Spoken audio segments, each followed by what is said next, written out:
Tonight, we're pulling open a door that most of the world walks past without even noticing. The Vatican is a place of marble and sunlight, of prayers rising into painted ceilings. But behind that beauty stand men draped in colors so bright they almost look unreal. Red, blue, and yellow stripes that children laugh at, tourists snap photos of, and yet those same uniforms conceal an army unlike any other.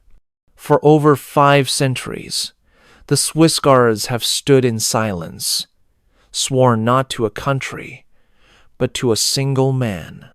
Their story is both noble and unsettling, one of devotion, secrecy, sacrifice, and shadows hidden behind pageantry. Before we begin, feel free to like and subscribe, but only if you find yourself drawn into these late-night journeys.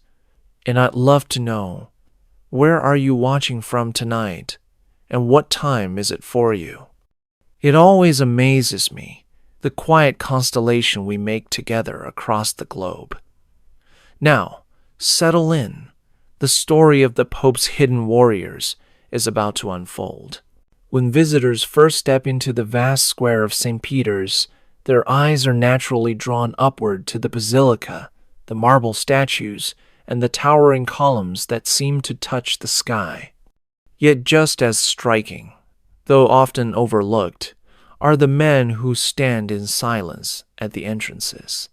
Their uniforms blaze with red, blue, and yellow, patterns so vivid they appear painted onto the very air, like figures stepping from a Renaissance canvas. Children point at them with laughter, tourists lift their cameras, and many assume they are actors playing a role for ceremony alone. What most fail to realize is that the silence of these men conceals a far older, far more serious story. They are not there for pageantry, though pageantry surrounds them. They are not stationed for photographs, though countless photographs are taken. They are the personal guard of the Pope, and behind their stillness lies centuries of sacrifice and duty. Unlike the armies of kings or presidents, they are loyal not to a country or to shifting borders, but to one man seated on one throne. That distinction makes them a paradox, at once ceremonial and deadly, decorative yet indispensable. To the ordinary eye, they may seem like actors frozen in time, but to those who know their history, the sight of them is a reminder of blood spilled, oaths sworn, and secrets kept. In their silence, they embody not only protection but survival. Theirs is a presence that reassures pilgrims while unsettling those who wonder what deeper truths remain hidden behind those bright colors. To understand the true nature of this small but unyielding army, one must look beyond the bright cloth and polished helmets. Theirs is not the story of a national force that marches under banners or defends sprawling borders. They exist for one reason only: to serve as the shield of the Pope. Their oath does not mention a homeland or a state, only loyalty to the man who occupies the seat of St. Peter. This bond makes them unlike any other soldiers in the world. In the eyes of the outside visitor, they may appear ceremonial, a curiosity suited for postcards. Yet beneath the smile offered to tourists is a discipline that has endured for generations. Their training is strict, their readiness constant, and their silence absolute. The guard's role is not to be visible in times of peace, but to become unmovable in moments of danger. Their loyalty is not abstract, it is personal, and this is what makes them formidable. An army built on patriotism can waver when politics change, but an oath carved into the soul of a man binds him in a way that no flag ever could. In their stillness, they embody centuries of continuity in a world that has changed countless times.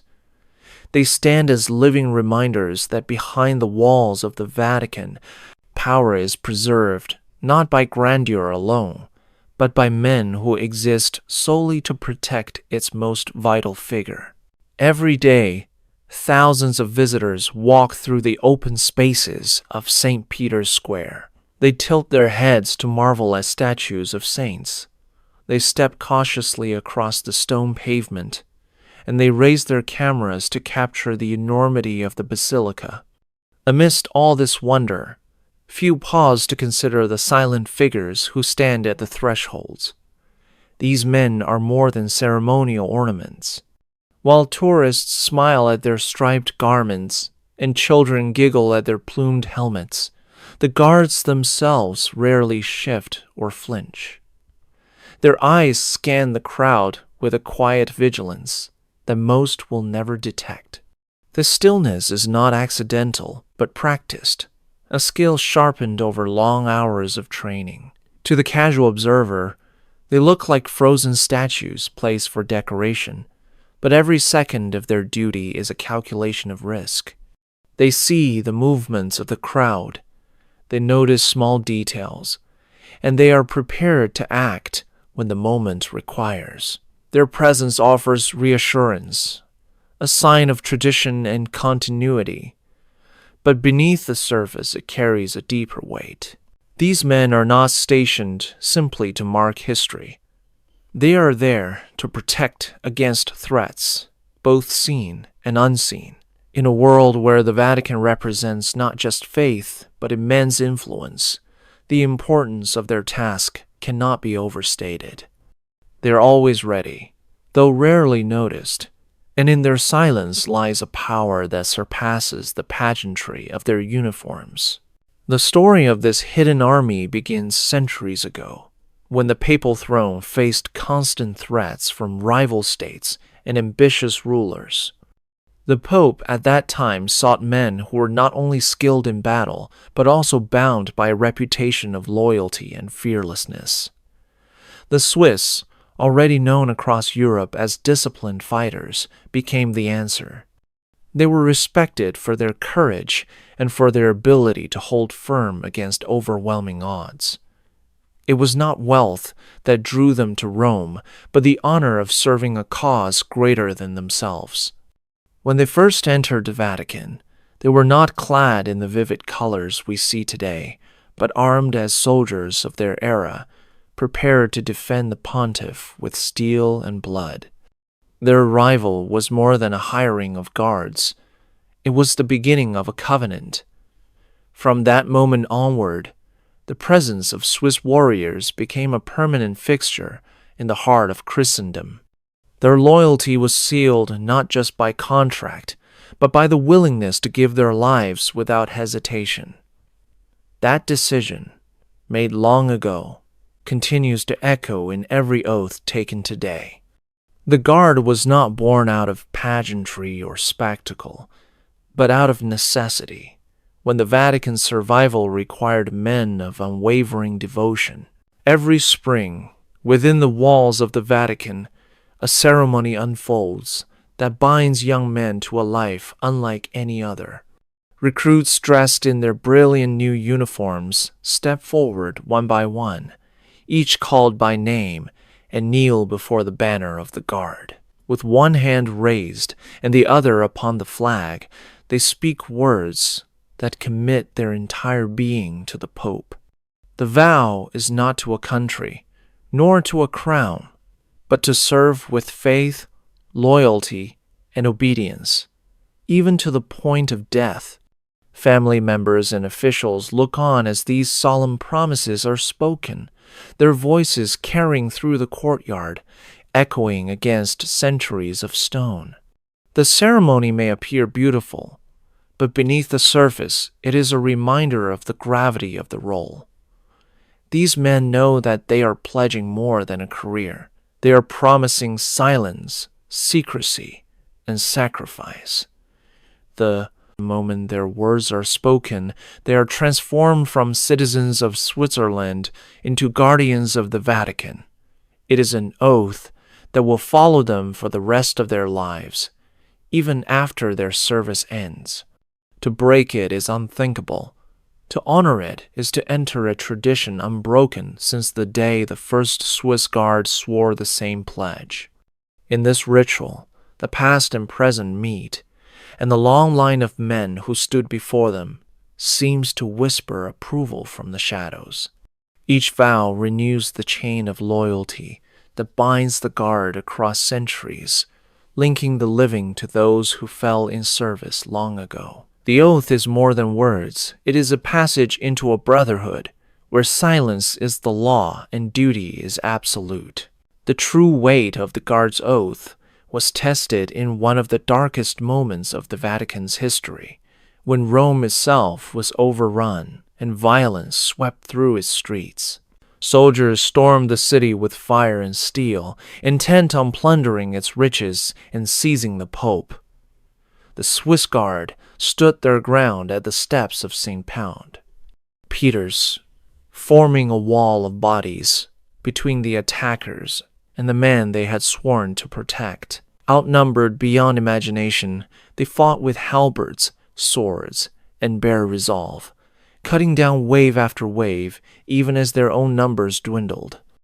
The blood that stained the cobblestones was not only their sacrifice, but the foundation of their enduring legend.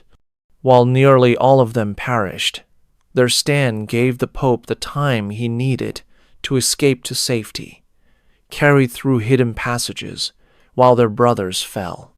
That day became etched forever into the memory of the Vatican and into the soul of the Guard itself. From then on, their identity was no longer that of hired soldiers, but of martyrs, whose loyalty had been proven by death. Every oath taken today is shadowed by that event, for it was the moment when the swissguard ceased to be ordinary protectors and became symbols of absolute devotion. The silence in which they now stand is not empty. It is filled with echoes of those who gave everything so the papacy might endure. Their blood turned the Guard into more than tradition. It turned them into guardians of survival itself. When people first encounter the Guard, it is often their uniforms that capture attention. Bright stripes of blue, red, and yellow cover the body, a design that seems lifted straight from a Renaissance painting. The ruffled collar, polished breastplate, and plumed helmet appear theatrical, almost too ornate for real protection. Many assume the clothing is for show, meant only to please the eye and add color to Vatican ceremonies. Yet each element carries a deeper weight. The uniform is a reminder of the Guard's origins, a tribute to the age in which they were first summoned to serve. It is both a costume and a symbol, marking the wearer as part of a brotherhood unlike any other.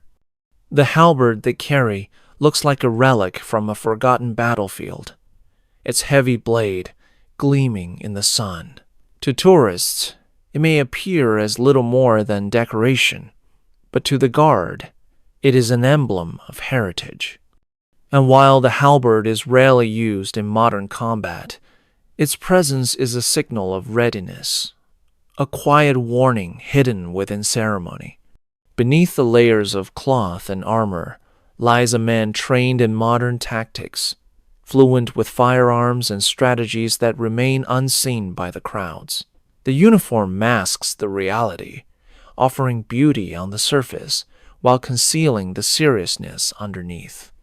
In this way, the Guard's clothing serves two purposes at once: to inspire trust and tradition in the faithful, while reminding those who know their history that appearances can be deceiving. What looks decorative is in truth a uniform of warning. Stand long enough before one of the guards, and you may feel uneasy, though you cannot quite explain why. They smile politely if approached, their expressions calm and unbothered, yet their eyes are unyielding. They do not wander or drift as a casual gaze would. They remain fixed, scanning and measuring. The silence that surrounds them is not the silence of inactivity, but of discipline. Every second spent motionless is in fact a calculation. Every moment of stillness, a choice. Outsiders often mistake their quiet presence for passivity, but silence in this case is more powerful than words. It is a silence that commands attention, a silence that can unsettle, and above all, a silence that protects. Each guard is trained to observe without betraying emotion, to listen without responding, to act only when necessary and without hesitation. They do not speak of what they see, and they do not reveal what they hear. Secrets pass before their eyes daily, conversations in corridors and rituals in chapels, yet none of these details ever leave their minds. This is what makes them dangerous, not only their weapons, but their ability to guard information as carefully as they guard lives. Their silence is a wall thicker than stone, and it is one that even time has not broken. When people look at the guard and see only a uniform, they fail to notice that the greatest weapon he carries is invisible. It is the vow of secrecy, upheld without falter, that has protected both the Pope and the mysteries of the Vatican for centuries. By the measure of modern armies, the guard seems impossibly small. Barely more than a company in number, they could be dismissed as insignificant when compared to the vast battalions that nations can command. Yet their size is deceptive, for their role far exceeds their count. They are entrusted with a burden that outweighs their numbers, a task that carries the weight of centuries of faith and survival. Their purpose is not to invade lands or claim territory, but to ensure that the Pope remains safe no matter the danger. In this responsibility, they act as both shield and symbol, embodying the resilience of the Church itself. The world has changed countless times since their first arrival in Rome. Empires have risen and fallen, yet the guard continues in its quiet duty. Their small number becomes a strength rather than a weakness, for each man is carefully chosen, bound by heritage, faith, and discipline. They are more than soldiers. They are living symbols of sacrifice. Their very presence a reminder that survival often depends not on size, but on loyalty that cannot be shaken. The Pope may be surrounded by grand basilicas and golden altars, but his truest defense rests in the silent watch of these men. To overlook them as merely ceremonial is to misunderstand the very balance of power within the Vatican. Though few in number, they carry a burden as heavy as any army in history. Whispers have long surrounded the Vatican, whispers of secrets buried deep beneath marble floors and hidden behind locked doors.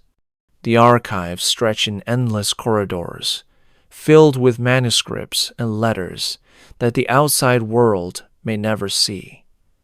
Some believe that among them lie truths capable of shaking the foundations of faith and history.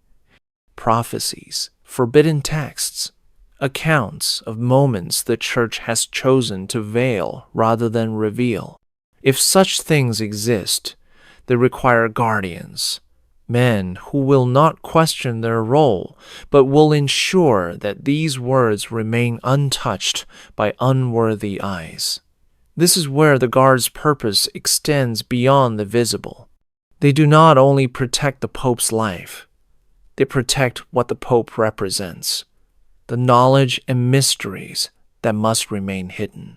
To stand in their uniform is to stand between the known world and the unknown one, to guard not just flesh and blood, but the very idea of secrecy itself.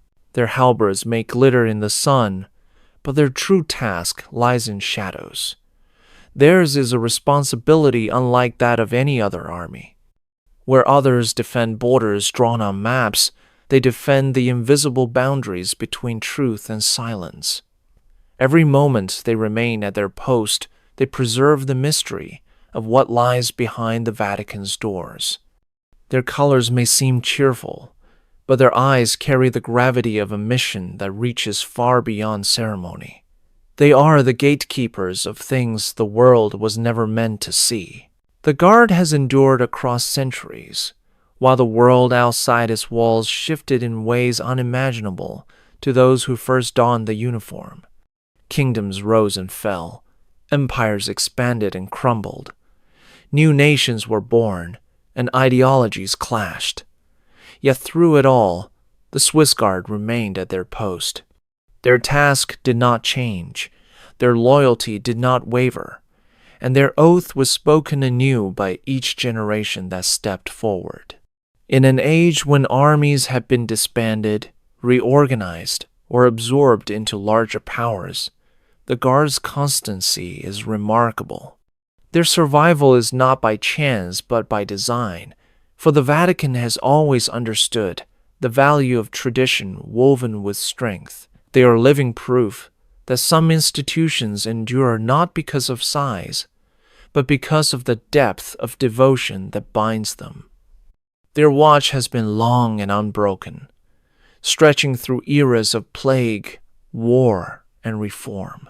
They have seen popes crowned and laid to rest, witnessed political storms, and walked through corridors lit by both candle and electric light.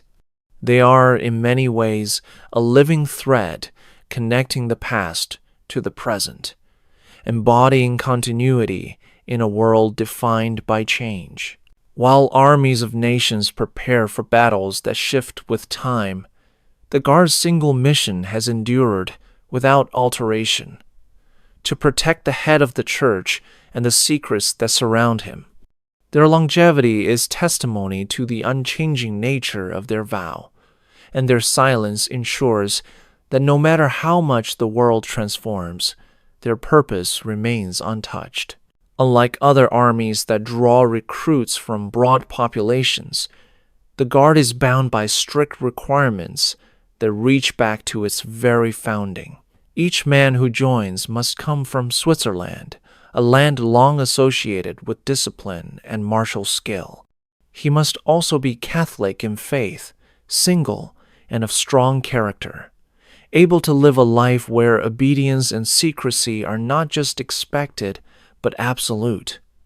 This heritage is part of what gives the Guard its identity. They are not men gathered from across the globe, but a carefully selected few who represent the loyalty of their homeland to the papacy.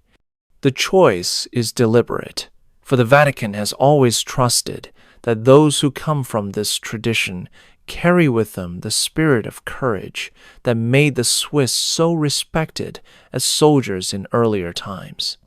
For the young men who take this step, the decision is life-changing. They leave behind families, friendships, and ordinary paths to devote themselves to an existence behind walls where few can follow. To outsiders, this may seem like too high a price, yet to the recruits it is a mark of honor. Service in the Guard places them in the long line of history, uniting them with those who stood centuries before. Though small in number, their shared homeland and faith form a bond that strengthens their unity. It is this careful selection, more than anything else, that explains how the Guard has remained steadfast for so long. They are not only soldiers, they are chosen inheritors of a tradition that continues unbroken. The walls of the Vatican are ancient and formidable, yet stone alone cannot guarantee protection. Behind the gates and marble columns lies a fortress within a city, but the true last defense has always been the Guard itself. In moments of peril, they are the wall that does not crumble, the line that does not retreat. Their duty is not limited to standing at entrances or greeting dignitaries, for when the danger comes closest, they become the barrier between life and death. Their presence at the Pope's side is both a comfort and a warning, a living shield ready to move the moment shadows grow too near. They train for what others hope will never happen: preparing themselves to be the final safeguard should every other defense fail. To watch them in stillness is to misunderstand their role, for the silence masks their readiness. They are not passive observers, but active protectors, waiting with discipline for the call that may one day require them to give everything. The guard has never been measured by the ground it can hold or the territory it can claim. Its value lies in this unshakable truth. When the last barrier is tested, they will not move. The Vatican's true survival rests not in its walls or treasures, but in these men who stand as the living, breathing wall no enemy has ever easily passed. On most days, the guard appears to the world as a friendly presence. Tourists approach them with curiosity, snapping photographs of their uniforms, sometimes even daring to ask for a smile. Many oblige with a polite expression, a brief moment of warmth that adds to the charm of the Vatican's atmosphere. Yet once the cameras are lowered and the visitors move along, that same face hardens into something very different. Behind closed doors or in quiet corridors, the guard does not play for an audience. His eyes sharpen, his posture stiffens, and his role shifts from ceremonial figure to silent sentinel. He is trained to detect what others miss, to spot movements in the crowd that hint at danger, to read the unspoken cues of strangers who approach too quickly or linger too long. The smile offered in daylight is as much a tool as the halberd he carries. It reassures those who come in good faith while hiding the vigilance that never fades. When the sun sets and the gates close, no camera captures the quiet watch kept through the night. There are no smiles then, only the stillness of men who know that threats do not announce themselves. The guard lives in this tension, balancing the outward image of hospitality with the inner weight of suspicion. It is a paradox that defines them, approachable for the faithful, unyielding for the dangerous. To mistake their smiles for softness is to overlook the steel that lies beneath. The halberd has long been the symbol of the guard, its sharp blade and heavy shaft evoking images of battlefields long past. To the casual eye, it seems like an antique weapon better suited for a museum than for active duty. Visitors admire its design without realizing that the halberd represents far more than history. It is the outward face of tradition, a reminder of the guard's beginnings when steel and courage were the only shields between the Pope and danger. Yet, this is only part of their reality. Behind the walls of the Vatican, the guards are trained with modern arms, pistols, rifles, and tactics designed for threats of the present day. Their combat instruction is rigorous, blending centuries of ritual with strategies that belong to the modern world. The halberd is for ceremony, the firearm for survival.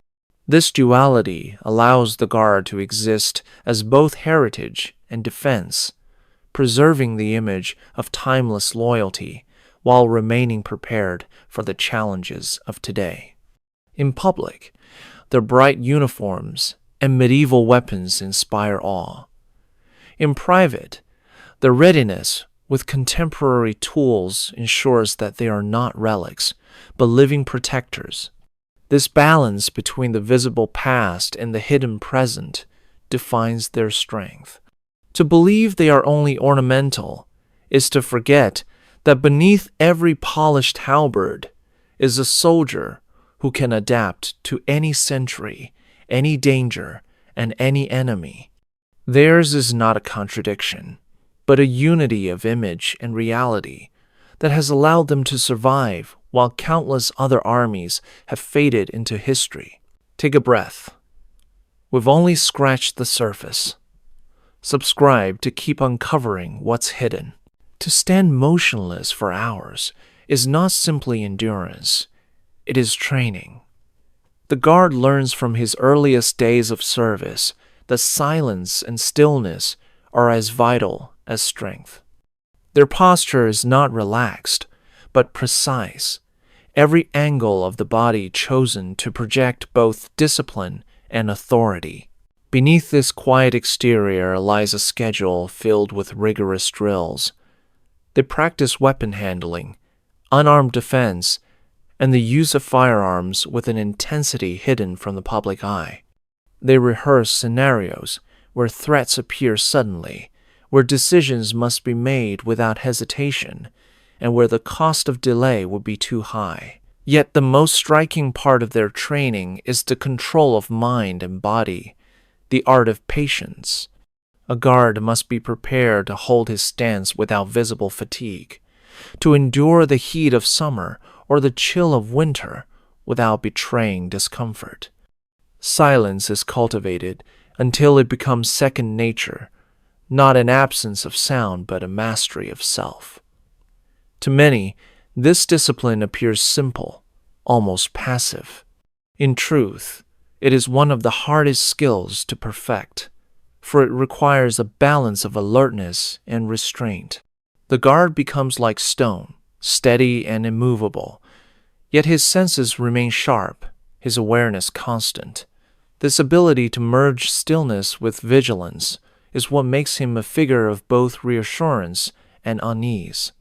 He does not need words to command respect, nor movement to reveal his purpose. His silence is a language of its own, understood by those who know what lies beneath it. When the Pope appears before the public, it is often the smiling guards in colorful uniforms that people notice first. They walk beside him, keeping step with every movement, their halberds gleaming under the sun. To the pilgrim, it may seem ceremonial, part of the ritual of papal presence. Yet in truth, these men are more than decoration. They are shadows woven into the Pope's every step, a living barrier between him and the crowd. Their eyes sweep across faces, their hands remain close to hidden weapons, and their minds stay fixed on the possibility of danger. Some guards remain visible, a reassurance to the faithful who gather to see their spiritual leader. Others fade into the background, their plain attire allowing them to blend unnoticed among attendants and clergy. Their role is to detect threats before they emerge, to stop danger before it reaches the Pope's side. This invisible layer of protection is as essential as the one that stands in plain sight. To serve in such a role requires more than strength. It demands composure, quick judgment, and an instinct for reading human behavior. A smile may cover their face for the crowd, but their thoughts are fixed on their task. They're both guardians and watchers, defenders of the body and keepers of the unseen. In these moments, their true duty becomes clear. They are not only there to stand at gates, but to follow the Pope wherever he goes, always near, always watchful, and always ready to act should danger step from the crowd. Beyond the courtyards where tourists gather, far from the eyes of cameras, the guards rehearse situations most will never imagine. In hidden rooms and secluded courtyards, they train for what may one day come without warning. They practice evacuations, learning how to move the Pope swiftly through secret passageways known only to a few. They run drills for attacks in crowds, learning how to form protective shields in seconds, or how to blend into the background until decisive action is needed. These rehearsals are not performed once and forgotten. They are repeated until every motion becomes instinct, until silence and speed combine into a single response. The Vatican's grandeur may give the impression of timeless serenity, but behind its walls is constant preparation. The guards know that danger rarely announces itself with clarity. It comes from the shadows, dressed in disguise, often hidden behind the smile of a visitor. That is why their training is not limited to weapons alone, but also includes judgment, awareness, and the ability to act without hesitation. These hidden drills are their true heartbeat. The quiet rhythm that keeps the guard alive is more than a symbol. To those who watch them stand still in the square, they may seem motionless, but in truth, they are men whose bodies and minds are prepared to move at a moment's notice. Their silence is not inaction, but a mask of readiness. The world will never see the full scope of their preparation, and that is the way it must remain. Inside the Vatican, where words carry power and silence often carries more, the guard has learned to communicate in ways outsiders rarely perceive. Their loyalty is not spoken in lengthy declarations, but shown in quiet obedience and subtle gestures. A look can signal readiness, a nod can move men into formation, and a single step can shift the balance of security without a word spoken. This language of loyalty is born out of necessity. In the presence of pilgrims, dignitaries, and clergy, there is no room for open commands that could reveal tension or alarm. Everything must remain calm, orderly, almost invisible. The guard masters the art of acting without breaking the surface appearance of peace. Their service becomes a conversation of eyes, posture, and timing, a silent dialogue shared only among those who wear the uniform. To the visitor, it looks like stillness, but to the guard, it is fluent communication. This quiet method reinforces the truth of their oath, which is to obey without hesitation, to act without question, and to preserve secrecy even in the smallest gesture. They live by discipline that does not require explanation. Theirs is not a loyalty defined by loud display, but by the invisible thread that binds them to one another and to the Pope. It is a bond that has outlasted centuries of conflict and change.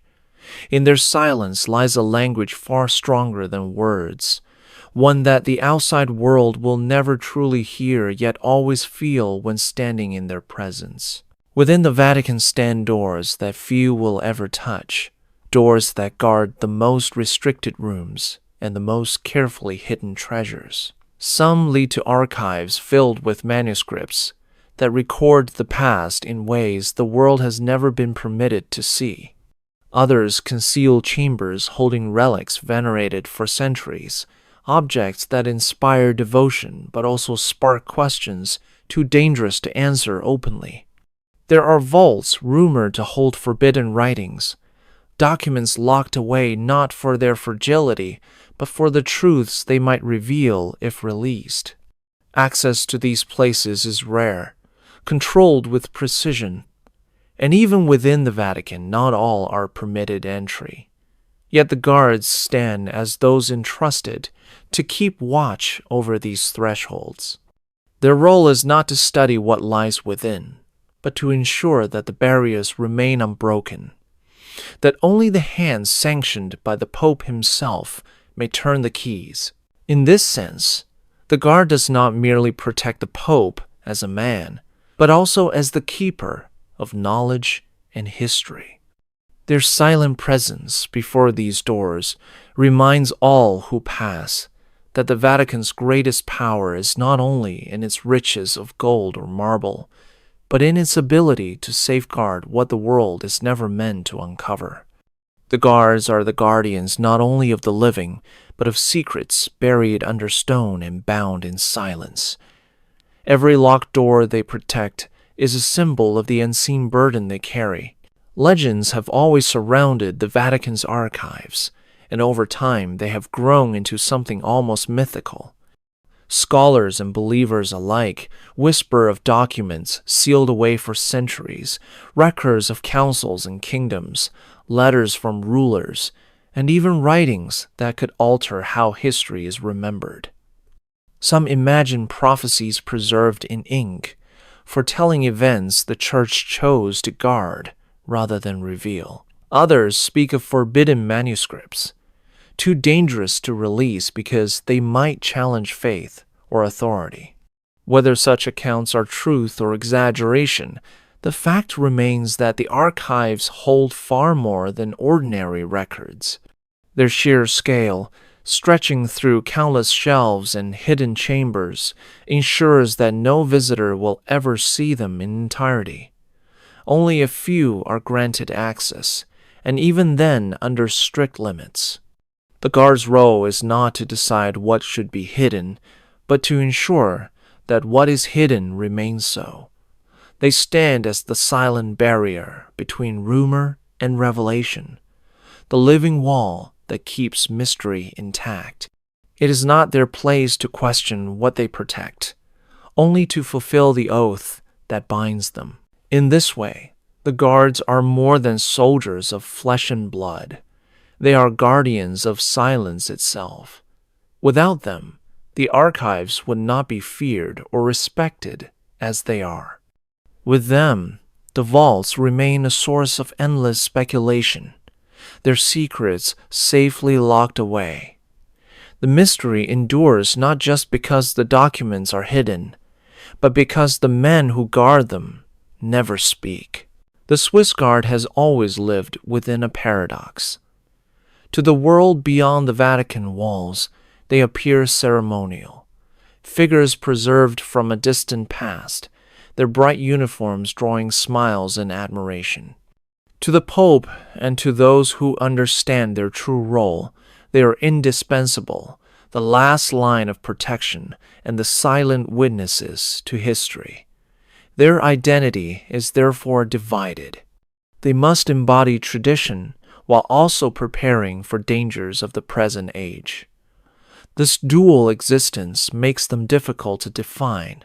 Some see them as living symbols of loyalty, a reminder that faith is safeguarded not only by prayer, but by discipline and vigilance. Others see in them a more unsettling truth, for an army that does not march for a nation but for one man is unlike any other. They are a paradox of color and shadow, ceremony and secrecy. To history, they are the puzzle that refuses to be solved, surviving where other forces have faded, serving where others would question, and enduring in silence while the world speculates. Their very existence challenges how armies are understood, for they are not defenders of borders or conquerors of land, but protectors of one figure and the unseen weight he carries. This contradiction is not a weakness, but the reason they have endured. The guard is at once tradition to reassure the faithful and secrecy to protect the unseen. Their role is simple yet impossible to measure. In every uniform that catches the light of the Roman sun lives a story far deeper than appearance.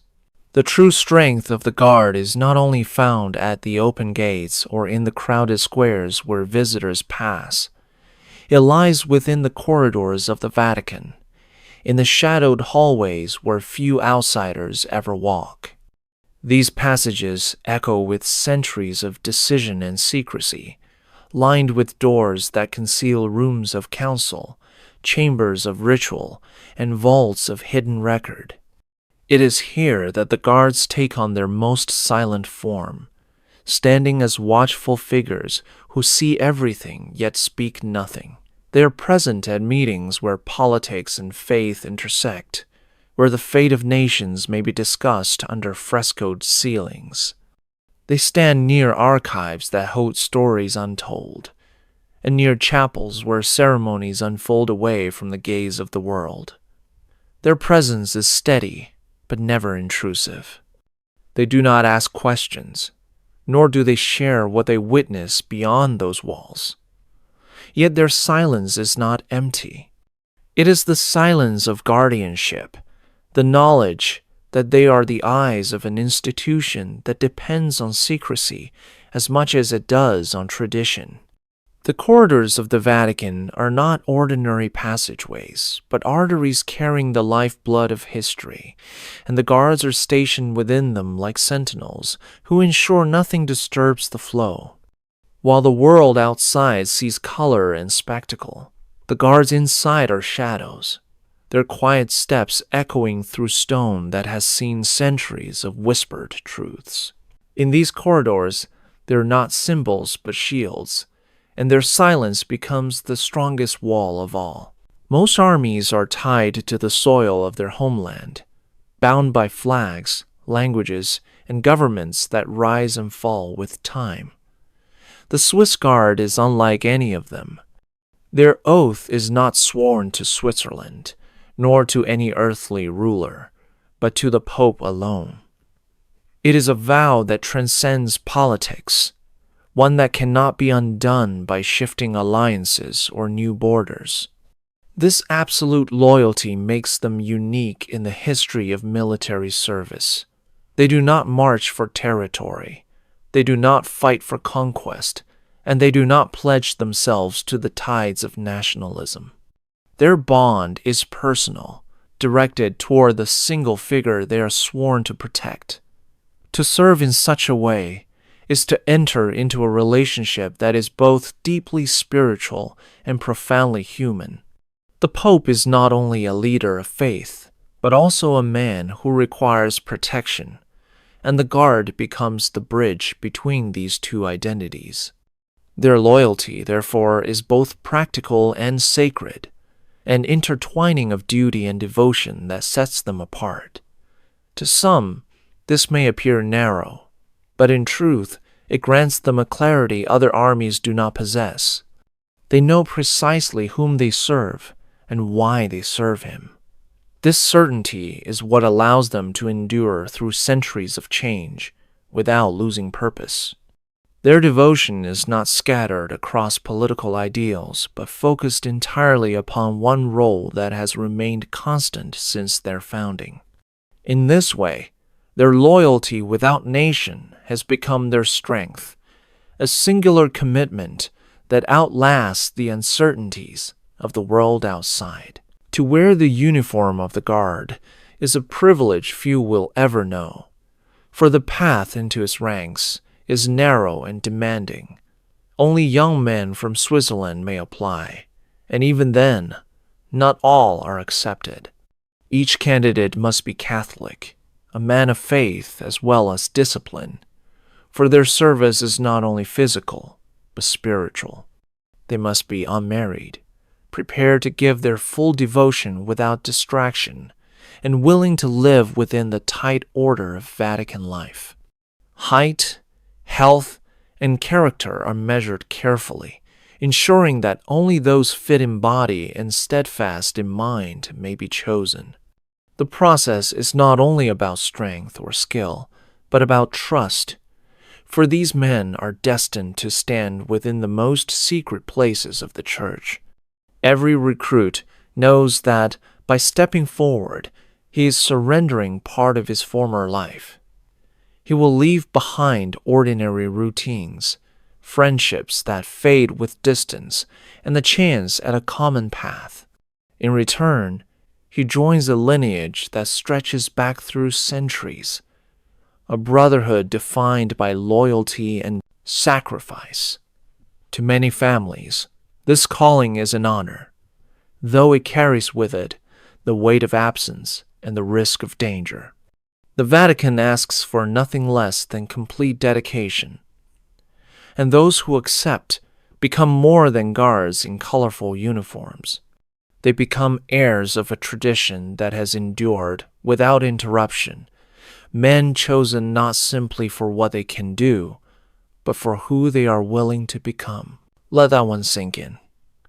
When you're ready for the next mystery, hit subscribe. Life behind the Vatican walls is unlike anything the young recruits have known before.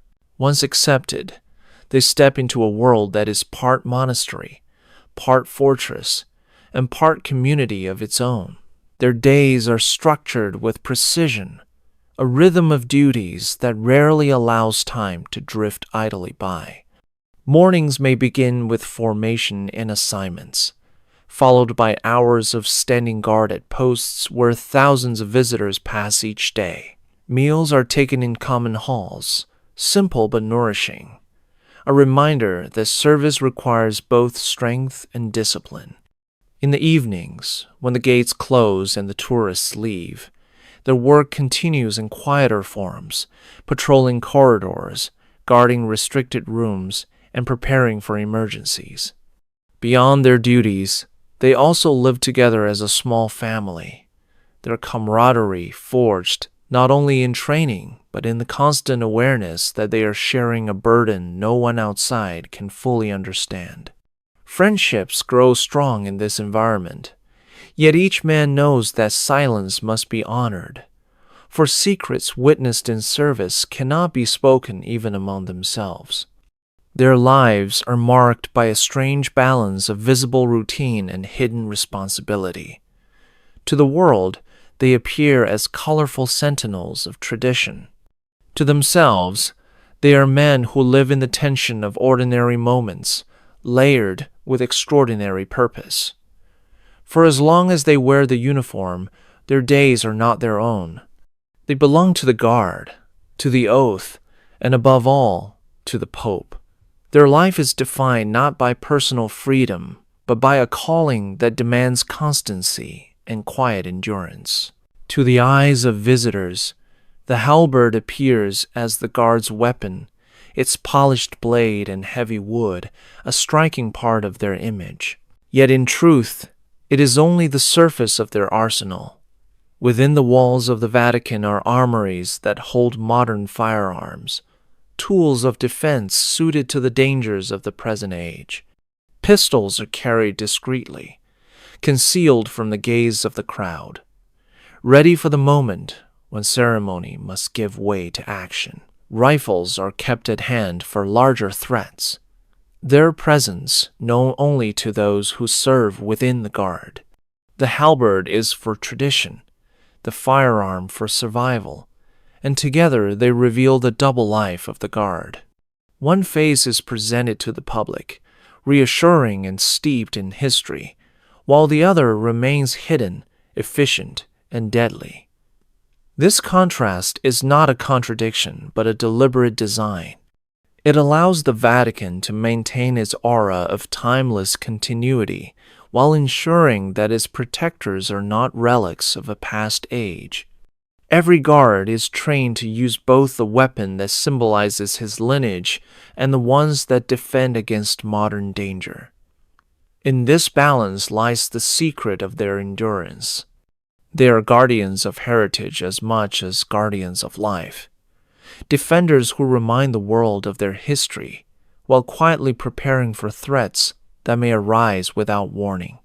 The halberd glitters for the faithful, but the pistol ensures that faith itself can endure another day. Among the many disciplines drilled into the guard, none is more central than the art of silence. From the moment a recruit swears his oath, he accepts that certain things can never be spoken outside the walls of the Vatican. He learns to observe without comment, to hear without reply, and to witness without ever revealing. Silence is not treated as absence, but as a weapon, sharpened through habit and necessity. The guard's duty requires him to stand near the highest offices of the Church, to overhear discussions that may shape nations, and to guard rituals that few outside will ever glimpse. To let even a fragment slip would be to betray not only the Pope, but centuries of trust. This discipline extends beyond words. A guard learns to mask his expression, to let neither surprise nor recognition show on his face. He becomes a man who can walk among secrets without leaving a trace of what he has seen. The longer he serves, the more silence becomes part of him, until it feels less like a command and more like his nature. Even when his service ends, the oath does not fade. Former guards carry their silence into civilian life, living with memories they will never share. It is this invisible restraint that makes them so formidable. Weapons can defend against threats in the open, but silence defends against dangers hidden in words. In every guard who stands at a post, quiet and unshaken, the discipline of silence is as strong as steel. Beyond their drills and ceremonies, the guards carry with them a body of knowledge passed quietly from one generation to the next. It is not written in books, nor displayed in public, but preserved through spoken word and lived memory. Older guards share stories with the younger, lessons drawn from experiences they themselves cannot record or reveal beyond trusted ears. These stories include accounts of dangers faced in crowds, attempts at intrusion, or moments of unrest that were resolved before the world ever knew they had occurred. They also carry fragments of tradition, the reminders of those who fell in defense of the Pope, and the details of rituals that remain hidden to outsiders. This oral chain binds them as firmly as their oath, connecting the living with the dead and ensuring that no part of their past is forgotten. It is a quiet education, one that reinforces vigilance and loyalty, teaching each man that his service is part of something larger than himself. These whispered accounts become both warning and inspiration, reminders of what has been endured and what may still return. While archives hold the written history of the Vatican, the Guard itself holds the lived history of its protection. Their knowledge cannot be captured by ink because it is bound to silence, surviving only through the trust between brothers. In this way, the Guard becomes more than a body of men.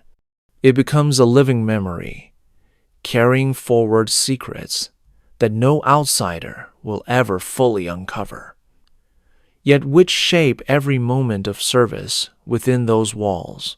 Obedience within the Guard is not an abstract idea, but a practice lived each day, a principle woven into every command and every gesture.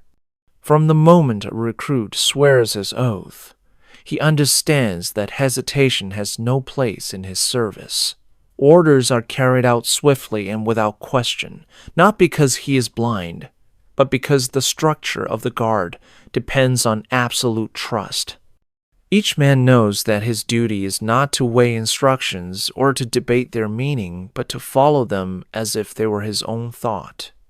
This obedience is not weakness, but strength, for it allows the Guard to move as one, a body of men whose unity cannot be broken. In times of crisis, when moments mean the difference between survival and disaster, this discipline ensures that no time is lost. It is a tradition that stretches back to their origins when loyalty had to be immediate and unwavering. The Guards live with the understanding that the Pope's safety rests not on the choice of one man, but on the certainty of all. Their obedience is sharpened by training, tested by ritual, and confirmed in silence. It is what allows them to stand as statues one moment and to act with sudden force the next.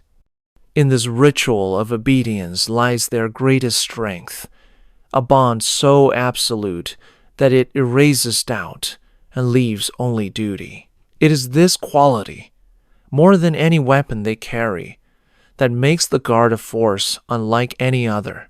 The Guard's history is marked not only by ceremony and loyalty, but also by blood shed upon Vatican stones. There have been moments when danger broke through the walls, when threats turned to violence, and when the colorful uniforms became stained with more than fabric dye. In those hours, the Guard did not step aside or wait for others to act. They stood firm, meeting danger with halberds, blades, or whatever weapon was at hand. Each life lost in such service deepened the meaning of their oath, proving that their promises were not words alone, but commitments carried to the grave. These sacrifices are remembered quietly, not paraded in grand displays, but honored in silence within the ranks. Every recruit who swears the oath knows that he may one day stand in the same place, that his life too may be demanded for the sake of the Pope's safety. The blood shed by earlier guards is not forgotten, for it has become part of the very identity of the corps. Their sacrifices are echoed in every oath, every ceremony, and every silent watch. They remind the living that duty is not symbolic, that the guard exists for a purpose paid for in flesh and memory. The stones of the Vatican have seen many processions, but they have also witnessed battles that history records with reverence. The legacy of blood binds past to present, a reminder that their loyalty has been tested and proven, and that those who wear the uniform today walk in the shadow of those who gave everything. To many visitors, the guard's smile appears simple, a gesture offered politely to soften the austerity of their stance. Cameras capture these moments, turning them into souvenirs of a Vatican visit, reminders of a day spent in the heart of Rome. Yet those smiles are never careless, for they are as carefully rehearsed as the drills and ceremonies that define their service. A smile reassures pilgrims who come in faith, calming crowds who gather in awe before the basilica. At the same time, it conceals the vigilance that never fades. Behind that expression is a mind sharply aware of movement, sound, and the shifting energy of the crowd. The smile is not weakness, it is a mask, one that allows the guard to remain approachable while continuing to guard with unwavering attention. To mistake it for friendliness alone is to overlook its function as part of discipline. The guard does not reveal emotion, does not betray thought, and does not allow expression to break the calm they must project. In this way, the smile becomes both shield and signal, an outward sign of welcome that hides an inner readiness. For the guard, it is no different than the halberd in hand or the armor on the chest. It is a tool, a weapon of calm, designed to keep peace while vigilance carries on unbroken. Tourists may leave believing they shared a light-hearted moment, yet the guard never leaves his post, never lowers his guard, and never stops the watch that continues behind every smile. Not every guard who takes the oath ends his service in the same quiet way it began. Some fade into civilian life, carrying with them only the memories they can never share. Yet there are others whose stories simply vanish, men who seem to disappear from record, their paths obscured by silence.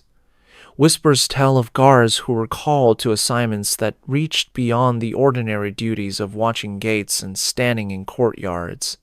Once sent, they did not return to the public eye, their names spoken only in fragments among those who served beside them. Whether these accounts are truth or rumor, the effect is the same, a sense that the guard's responsibilities extend further than what the world is shown. In an institution where secrecy is valued above all, such disappearances are rarely explained.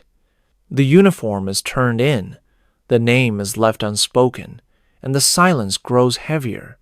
Families may know little, perhaps only that their son completed his service and did not wish to discuss it further. To those within the guard, these vanishings are not surprising. They are simply another shadow cast by an oath that binds them to silence beyond their years in Rome. What becomes of such men may never be fully known, but their absence itself becomes part of the mystery that surrounds the guard. Each figure who fades without explanation adds another layer to the legend, reminding the world that behind the bright colors lies a force whose reach is longer and whose silence is deeper than anyone will ever fully grasp. From time to time, rumors surface suggesting that the guard's duties extend well beyond the Vatican walls. Stories circulate of missions abroad, moments when their loyalty was tested not in the courtyards of Rome, but in distant places where the Pope's influence reached. Some accounts hint at assignments to safeguard sensitive documents, to escort figures of importance, or to intervene quietly in matters too delicate for public forces. None of these tales are ever confirmed, yet the silence of the Vatican often fuels belief rather than dispels it. The idea that the guard might serve in secret beyond their visible role only deepens their mystery. If true, it would mean that their loyalty demands not just presence at the Pope's side, but readiness to follow his authority wherever it might lead. If false, the power of the rumor itself serves to reinforce their legend, for an army bound by secrecy is always suspected of more than it reveals. What gives these stories weight is the nature of the guard itself. Their silence, their absolute obedience, and their history of sacrifice make them the perfect candidates for tasks that must remain hidden. The absence of proof is not enough to erase the possibility, and perhaps that is the point. Whether the guard's reach has extended far beyond Rome or not, the whispers keep the world watching them with cautious curiosity. Their strength lies as much in what is unknown as in what is seen, and the possibility of secret missions ensures that the guard's image will always be larger than their number. Hidden beneath the grandeur of the Vatican are passages few outside its walls will ever know. These escape routes were built to ensure that, in moments of crisis, the Pope could be moved swiftly and safely away from danger. Some are narrow corridors carved into ancient stone. Others are stairways winding into darkness, their exits leading beyond the walls and into the city itself. The swissguard is entrusted with the knowledge of these paths, studying them until every turn and shadow is memorized. Their training includes rehearsals where the Pope is guided along these routes, learning how to protect him while moving in silence through confined spaces.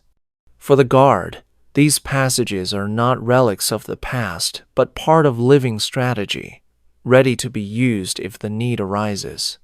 To pilgrims, the Vatican appears a place of unshakable strength. Yet these tunnels remind the guard that survival has often depended on secrecy rather than force.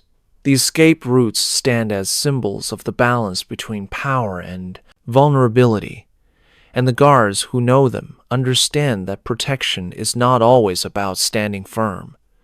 Sometimes it is about retreat, about preserving life so that faith itself can continue. Their duty is not only to fight, but to ensure that the Pope lives to lead another day.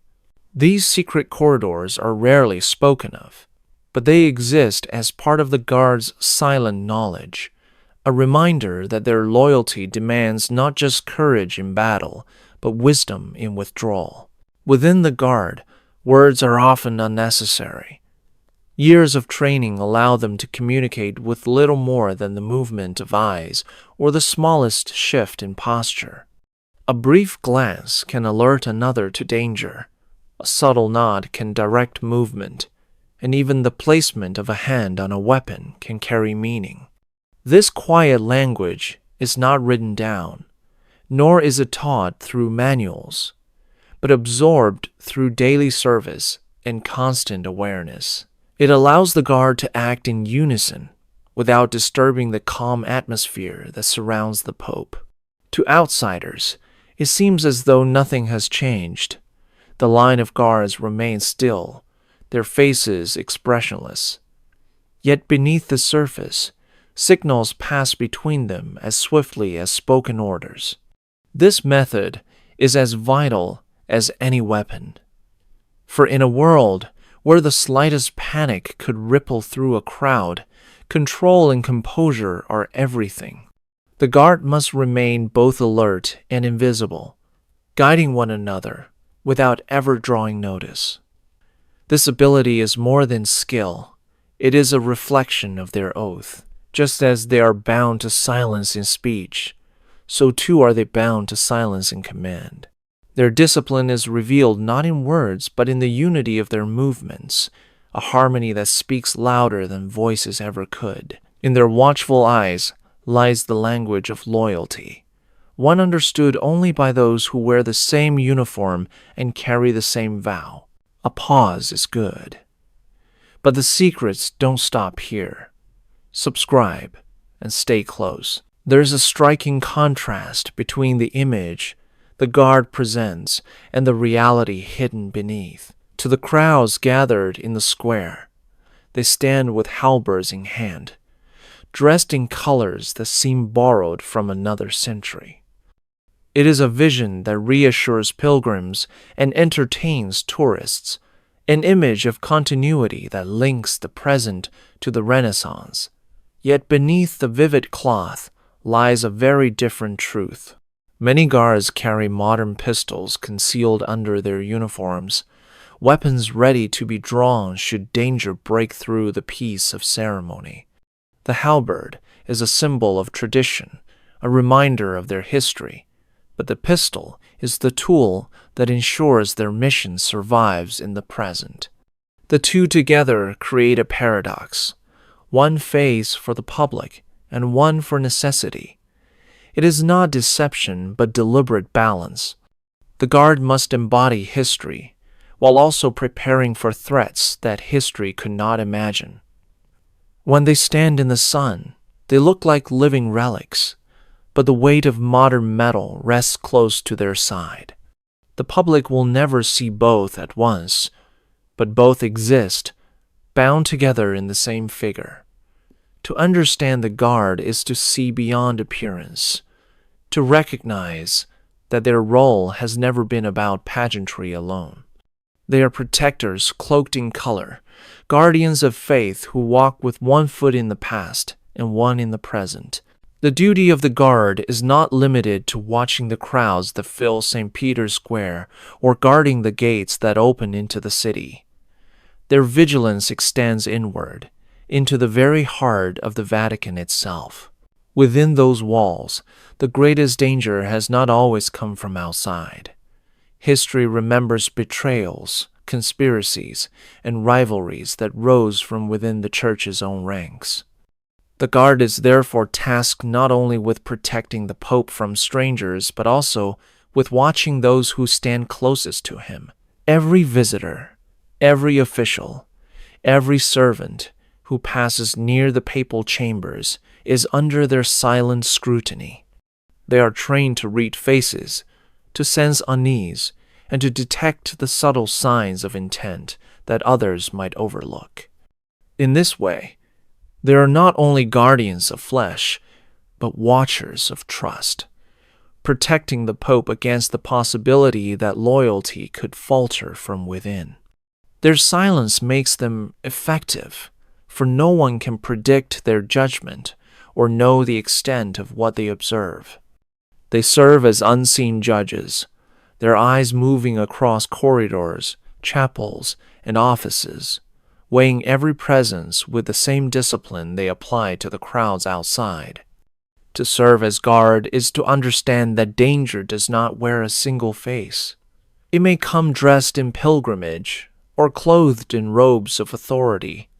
Their task is to remain prepared for both, to ensure that betrayal never reaches the one they have sworn to protect. Deep within the Vatican are doors that have not been opened in generations, their locks rusted with age, and their keys held by only a chosen few. Some lead to archives filled with fragile manuscripts, others to chambers whose purpose has long been concealed by time. These are not places shown to visitors or even to most within the Vatican itself. The very existence of such rooms feeds the mystery that surrounds them. The guard is tasked with ensuring that these forbidden thresholds remain untouched by unworthy hands. Their role is not to ask what lies behind the doors, but to stand as the barrier that keeps them closed.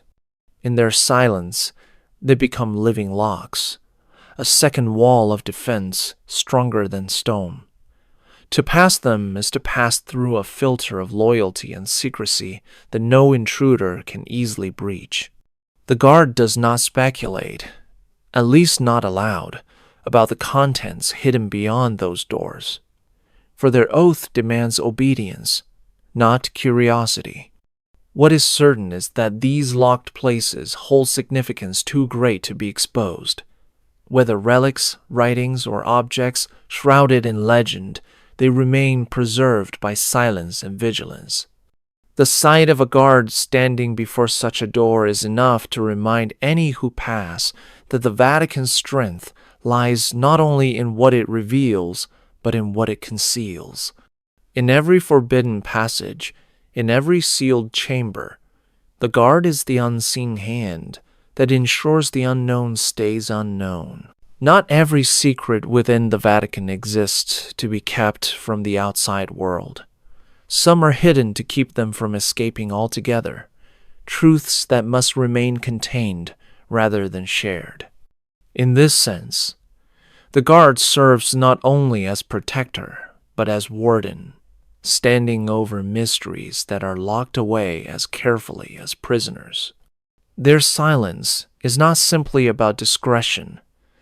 It is a barrier that prevents knowledge from flowing beyond the walls. What lies in these depths is not always known, even to those who guard them. Yet the very act of stationing guards before certain rooms, certain archives, and certain reliquaries reveals that what is inside holds power. It may be the kind of power that strengthens faith, or the kind that unsettles it. Either way, it is kept in place by the stillness of men who do not question their duty. The guard's role is to ensure that what the Vatican has chosen to contain never slips free, that words, objects, or memories meant to be hidden remain where they are. It is an invisible prison, one without cells or chains, enforced not by iron bars, but by the absolute silence of men bound by oath. This hidden work is what gives their presence a shadowed weight. Visitors may see color and ceremony, but beneath it is a responsibility that reaches far deeper. The guard is not only the defender of the Pope, but the keeper of what the world will never be allowed to know. Every recruit who steps forward to join the guard inherits not only a uniform and a weapon, but also the weight of centuries. It is a burden unlike any other, for it is not measured in battles fought or victories won, but in the unbroken chain of loyalty that stretches back through generations.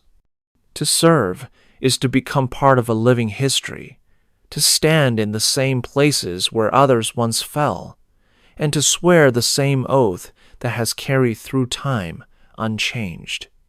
The world beyond the Vatican may forget, but the guard does not. Each man who joins feels the presence of those who came before him, their memory etched into the stones beneath his feet. The responsibility is immense, for he is not only protecting the Pope of his day, but also honoring the sacrifice of every guard who gave his life in years past. This continuity shapes his service, reminding him that he carries more than his own duty. He carries the legacy of a brotherhood that has endured plagues, wars, betrayals, and reforms, always emerging intact. The burden of centuries is not a chain that drags them down, but a mantle that lifts them higher, holding them to a standard few others could meet. To be part of the guard is to accept that your actions are never yours alone. They are part of a story still being written, a story that must remain worthy of the sacrifices already made. While other armies answer to generals, kings, or elected leaders, the swissguard answers to one voice alone. Their chain of command is simple in structure, but absolute in authority. At its end stands the Pope, whose word is not to be questioned but obeyed as final law. This direct line of loyalty makes the guard unique, They are not subject to shifting parliaments or divided councils, nor are they swayed by the politics of nations. Their obedience is focused entirely on the will of the pontiff, a bond that combines both spiritual devotion and military discipline. To some, this may appear limiting, but it grants the Guard a clarity unmatched by other forces. They are not drawn into disputes of state, nor distracted by ambitions of conquest. Their mission is fixed, and their loyalty is sharpened by its singular nature. When the Pope speaks, his command becomes their action, and in this unity they find their strength. This relationship is not impersonal. To the Guard, the Pope is both leader and charge, a figure who embodies faith yet also carries human vulnerability. Their service to him is not only to a throne but to the man who occupies it, binding them in a role that is both sacred and practical. This obedience has endured for centuries, surviving shifts in governments and upheavals in politics. The Guard remains steadfast because their allegiance is not tied to the world beyond the Vatican walls, but to the single voice that commands them from within. Each day for the Guard begins not with ceremony, but with duty at the gates. From morning until night, they stand watch as pilgrims, priests, and dignitaries stream in and out of the Vatican. Their presence offers reassurance, yet their purpose goes far deeper than a welcoming smile.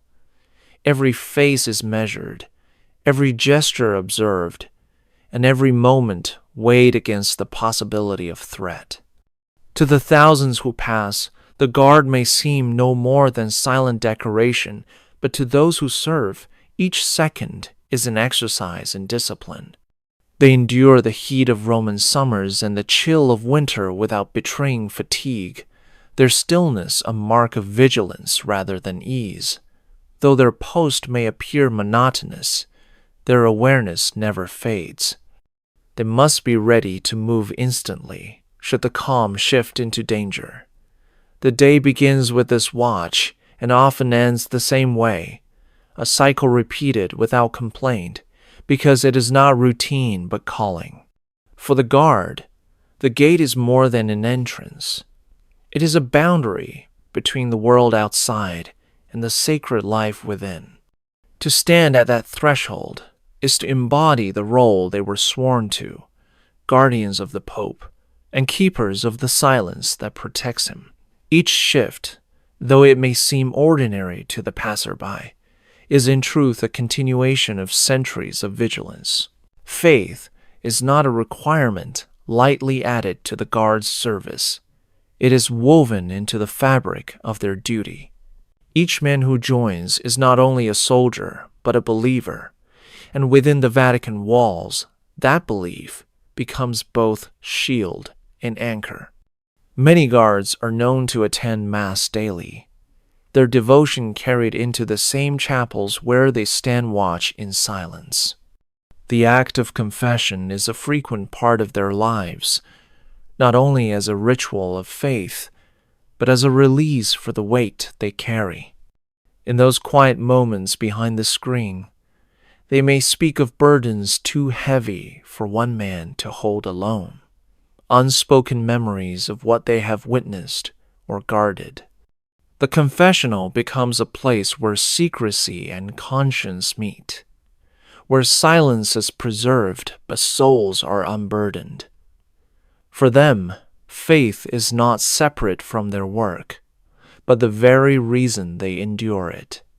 The discipline of prayer strengthens the discipline of service, binding them more firmly to their oath. To stand in defense of the Pope is not seen as only military duty, but as an act of devotion to the Church itself. In this blending of faith and service, the Guard finds the resolve to carry responsibilities that might otherwise crush them. It is not just the steel of weapons or the strength of training that sustains them, but the belief that their sacrifice holds meaning beyond the temporal world. Rest your mind, you've earned it. But when the next veil lifts, be here, subscribe. The history of the Vatican is filled not only with prayers and processions, but with betrayals that came from where they were least expected. Enemies have not always stormed the gates or shouted their intentions in public squares.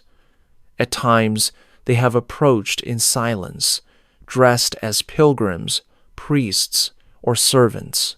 Within these walls, even those who appear loyal can become threats, and it is for this reason that the guard remains watchful not only of strangers, but of those who seem closest. Betrayal is a shadow that lingers through history, reminding the Vatican that power attracts both devotion and envy. The guard has long been the counter to this danger, their presence a constant measure against deceit. They know that treachery can walk in robes as easily as in armor, and that a smile may conceal a hidden blade. Their vigilance is not confined to crowds, but extends into chapels, offices, and halls, where trust must be weighed carefully. This responsibility adds a heavy layer to their duty, for it requires judgment without prejudice, suspicion without cruelty, and readiness without hesitation. They cannot afford to assume innocence, nor can they act rashly. They must balance faith in their fellow men with the certainty that betrayal has struck before and may strike again. In this balance lies their strength. They are not only guardians of the Pope's body, but also of his trust, ensuring that deceit never walks too near without being seen. The guard exists because betrayal has existed, and their silence is the answer to voices that once sought to break the church from within. For every guard who swears the oath, silence is not simply part of duty. It becomes a lifelong weight, carried far beyond the end of service. Families who send their sons to Rome often celebrate their honor, proud that they serve in such a visible and ancient tradition. Yet those same families rarely know the full truth of what their sons have seen, heard, or endured within the walls of the Vatican. Letters home are polite, simple, and careful, stripped of detail and often written in generalities.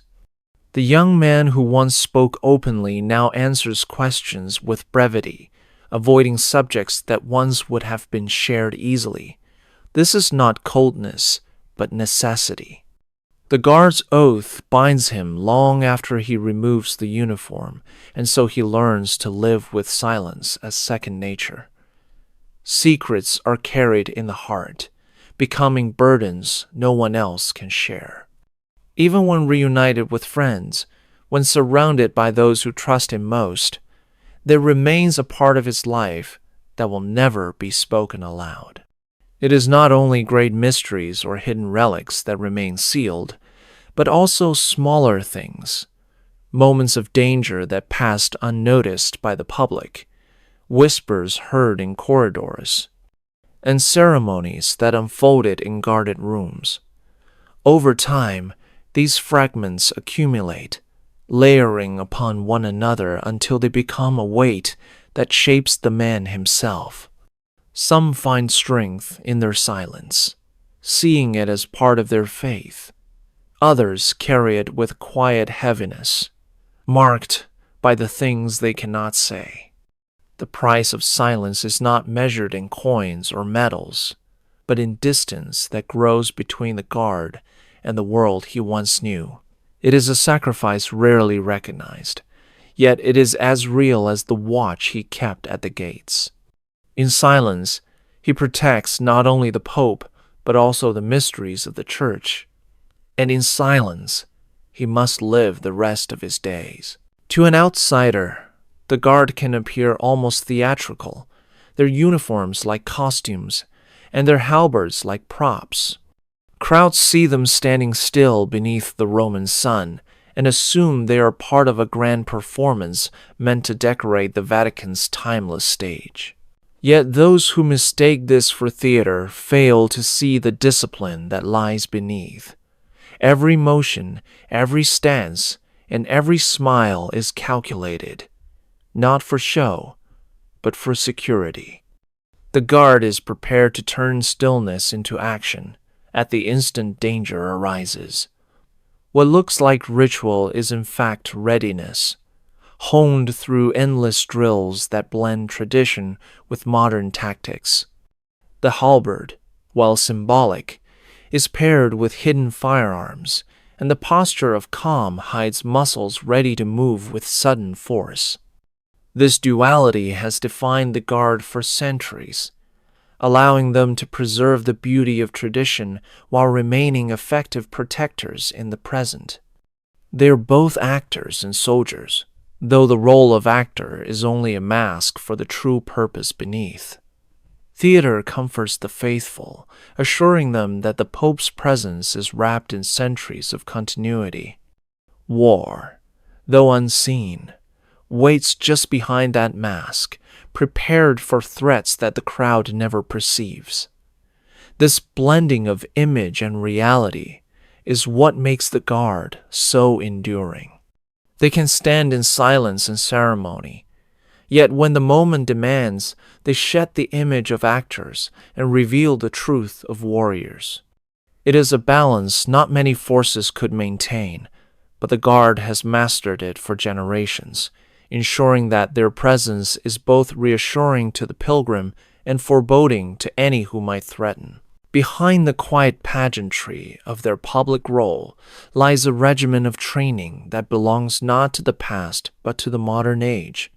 The swissguard is schooled not only in the ceremonial handling of halberds and the discipline of silent watch, but also in the techniques required for contemporary threats. They practice with firearms of every kind, drilling until instinct takes over. They are trained in unarmed combat, able to restrain or disable with precision when a weapon cannot be used. Sessions in surveillance prepare them to recognize patterns of danger in crowds, to notice the smallest movement that signals intent. They rehearse counter-terror tactics, study evacuation procedures, and learn to guard against risks that did not exist in centuries gone by. Technology plays its role as well, with modern systems for communication and coordination woven into their daily instruction. Yet what sets their preparation apart is the way it is hidden. The world sees only their bright uniforms and stillness at the gates, unaware of the modern strategies practiced daily behind closed doors. This secrecy ensures that the guard remains underestimated by those who see only their ceremonial image. Their true skill lies in the ability to merge old and new, to balance halberd and firearm, pageantry and practicality. In this blending, they remain both timeless and timely, protectors as relevant today as they were when they first defended the papal throne. Their training may never be witnessed by the public, but its presence can be felt in the confidence of their stillness and the certainty that, should the moment arrive, they will respond with speed and precision, born of countless unseen hours. The image of the guard carries meaning that reaches far beyond their physical duties. To pilgrims arriving from every corner of the world, their bright uniforms are a sign of continuity, a living reminder that the Vatican endures through centuries of change.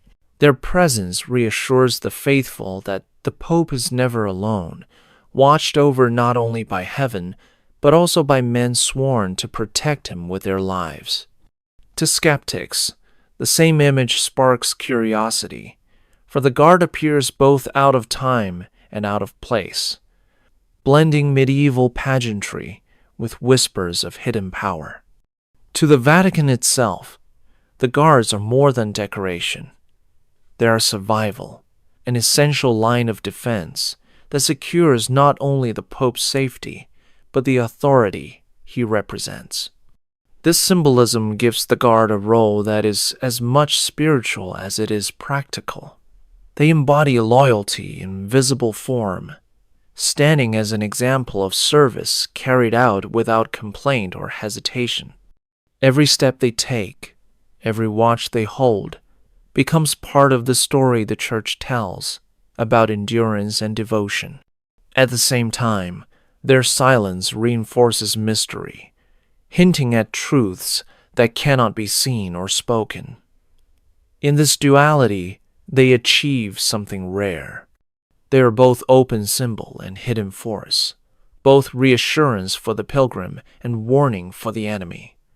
To misunderstand them as either one or the other is to miss their true significance. They are both at once, and it is this paradox that has kept them vital across the centuries. Each year, when new recruits step forward and place their hands upon the banner of the Guard, the chain of loyalty is renewed. This ritual is more than ceremony, for it connects the living directly to those who came before. Every oath spoken in the courtyard echoes the words once spoken centuries earlier, binding the present to the past in unbroken continuity. The guards who take this vow understand that they are not beginning something new, but joining something already eternal. They become part of a brotherhood whose identity has never been interrupted, whose service has endured while empires rose and vanished beyond the walls of Rome. The ritual itself is marked by dignity, attended by family members, officials, and clergy, who witness the moment a young man becomes a custodian of history. Yet behind the dignity lies the gravity of sacrifice. For the oath is not only to serve faithfully, but to serve unto death if called upon. This weight is accepted freely, for the guard knows that the uniform he wears is not his alone. It belongs also to those who stood before him, those who fell defending the Pope, and those who kept their silence long after their service ended. Each new oath strengthens the chain, making it impossible to separate one generation from the next. In this renewal lies the heart of the Guard's endurance. They do not survive through numbers or power, but through the constant reaffirmation of a vow that no time has yet broken. Among the many duties entrusted to the Guard, none carries more symbolic weight than the possession of keys. These keys are not ordinary, for they open doors to chambers few men are ever allowed to see. Some unlock entrances to papal apartments, others to archives where history rests in silence, and a few to vaults that protect relics of immense significance. To hold such keys is to carry responsibility that extends far beyond the turn of a lock. Each key represents trust, a silent acknowledgement that the Guard will guard not only the Pope's life, but also the treasures and secrets of the Church. This duty is given sparingly, only to those whose service has proven unwavering. The Guard does not boast of this role, nor does he reveal what lies beyond the doors he may open. His silence is as strong as the iron he carries, ensuring that sacred spaces remain untouched by those who have no right to enter. To outsiders, a key may appear small, but within the Vatican it becomes a symbol of immense power. It is the weight of access, of knowledge, and of guardianship. In the hands of the Guard, a key is not simply a tool, but a reminder that loyalty extends beyond protection of the living. It reaches into the safeguarding of history itself. Every turn of the lock is an act of trust, every unopened door a testament to their vow. In this way, the Guards are not only sentinels of people, but custodians of places, ensuring that the Vatican's most hidden corners remain secure. The Guard's duty does not end with protecting the living Pope. They also stand watch over the tombs of those who came before, keeping silent vigil in chapels and crypts where centuries of papal history rest. To guard the dead may seem symbolic, but it carries meaning that reaches into the heart of their oath. These tombs are not only monuments of marble and stone, but reminders of sacrifice, authority, and continuity. Within them lie men who guided the church through times of turmoil and triumph, each burial marking the close of one chapter and the beginning of another. The guard's presence at these resting places ensures that respect is upheld, that no intrusion disturbs the sanctity of these spaces. Their silence becomes part of the prayerful atmosphere, binding the reverence of the faithful to the duty of protection. In this role, the guards stand as links between past and present, bridging centuries with their watchful presence. To pilgrims who kneel before papal tombs, the guard is a symbol of solemn respect. To the Vatican, they are assurance that even in death, the legacy of leadership remains undisturbed. Their vigil reminds the world that protection is not only for the living moment, but for the memory of all who have shaped the Church. The dead are honored not just with words or ceremony, but with the unbroken presence of men who stand to ensure their rest remains inviolate. In this way, the Guard's mission expands beyond life, safeguarding the dignity of those who once carried the same authority their oath now defends. Every visitor to the Vatican carries away at least one image of the swissguard. Cameras flash, children point, and postcards are sold with their bright uniforms displayed against the backdrop of stone and sky.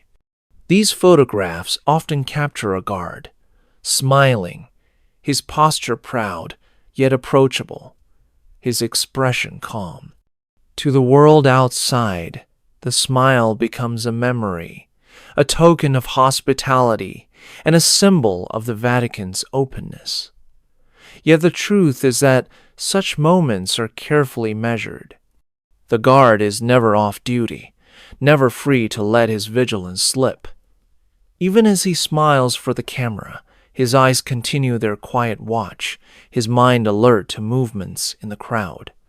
The photograph captures only the surface, not the reality beneath. For the guard, the smile is not personal expression but part of duty, a tool used to reassure pilgrims while concealing readiness. Tourists believe they have witnessed a friendly exchange, but the guard remains a sentinel whose loyalty is not altered by photographs. He does not reveal what he knows, nor betray the seriousness of his task. Behind every smile is silence. Behind every stillness is preparation. These images, carried home by millions, show only what is meant to be seen. The rest remains hidden, preserved in the quiet hearts of the guards themselves. Thus, the eternal smile is both symbol and mask, a reminder that what is visible at the Vatican is never the whole truth. Across more than 5 centuries, the Guard has endured not because of its numbers or its weapons, but because of its mastery of secrecy. In a world where empires have risen and fallen, where nations have been reshaped again and again, this small body of men has held its place through silence. Their success lies in what has never been spoken, in the truths that remain locked within Vatican walls. While other armies are remembered for victories on battlefields, the Guard is remembered for what has not been revealed, for the dangers that never reached the Pope because they were stopped before the world knew they existed. Secrecy is their shield, their strongest defense, and their most lasting contribution. This discipline has preserved them through revolutions, wars, and political storms, leaving them untouched while the world beyond shifted endlessly. They are proof that power often rests not in what is declared, but in what is withheld. Visitors see the uniforms, the ceremonies, and the rituals, but they do not see the constant watch that continues when the crowds are gone. The Vatican has survived in part because its most trusted guardians understand that silence is stronger than spectacle. As long as the Guard keeps its vow, the secrets remain locked, and with them, the enduring mystery of their role. Their survival is not an accident, but the result of centuries of discipline, the quiet certainty that some truths are never meant to leave the walls they guard. As the centuries unfold, the guard remains one of history's enduring enigmas. Nations change, rulers rise and fall. Yet within the Vatican, these men continue their watch, brightly dressed and silent. They are seen by millions, yet truly known by none. Their uniforms shimmer in sunlight, drawing laughter and admiration, but behind the colors lies a loyalty that has never wavered. They are warriors without borders, defenders without conquest, shadows who live in plain sight. Their mission is both simple and unfathomable: to protect the Pope, the man who represents faith for millions, and to safeguard the mysteries that lie hidden in stone corridors and locked chambers. To history, they are neither conquerors nor victims, but a paradox, decorative yet deadly, ceremonial yet essential. Their silence is their strength, and their presence is their message. The Vatican does not endure by faith alone, but by the quiet guardians who stand in its service, never asking for recognition, never revealing their full role. They are not remembered for battles won, but for dangers averted, not for words spoken, but for secrets preserved. And so they remain brightly dressed in the colors of tradition, yet cloaked in shadows deeper than time itself. As long as they stand in silence, the truth about what they guard will remain hidden, just as it was meant to be. That was one layer. Take a moment, then subscribe, and we'll go deeper next time.